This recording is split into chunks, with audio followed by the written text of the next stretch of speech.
당장 가. 뭐 사랑해서 줬다며. 사실혼 관계에서 사랑하는 마음에 돈을 빌려준 금요 씨.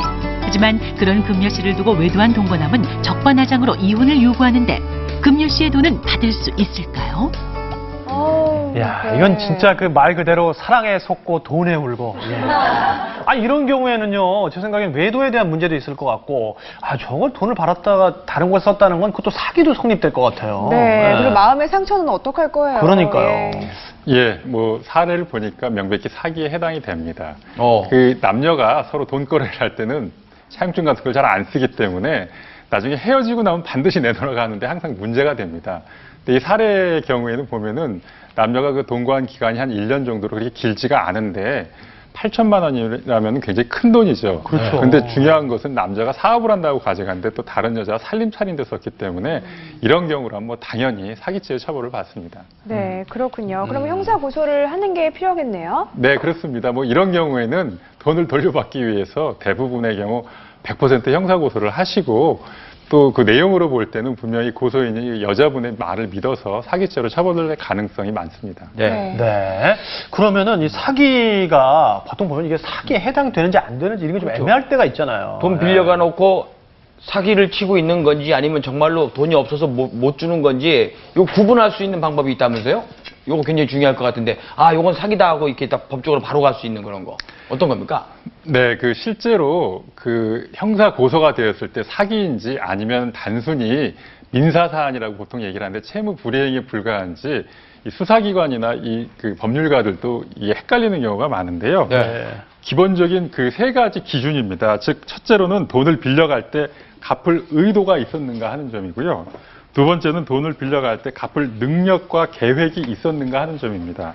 그리고 세 번째로는 말한 용도와 다른 곳에 돈을 사용했는지 이 세 가지 관점에서 보게 되고 만약에 이런 의도나 능력도 없이 돈을 빌려가고 자기가 말한 곳과 또 다른 용도의 돈을 썼다면 당연히 사기죄로 처벌을 받게 됩니다. 세 가지가 다 해당돼야 됩니까? 한 가지만 해당이 돼도 사기가 되는 겁니까? 네, 한 가지만 해당이 돼도 사기가 됩니다. 그죠? 네. 그리고 제가 앞서서 그 마음의 상처에 대해서 말씀을 드렸잖아요. 네네. 두 분이 뭐 사실혼 관계에서 거의 1년 가까이 사신 거면 외도잖아요. 그렇죠. 위자료도 받을 수 있는 거 아닌가요? 네, 그렇습니다. 그 보통 사실혼 관계가 깨졌을 때 그 사실혼 관계가 어느 정도인지를 보는데요.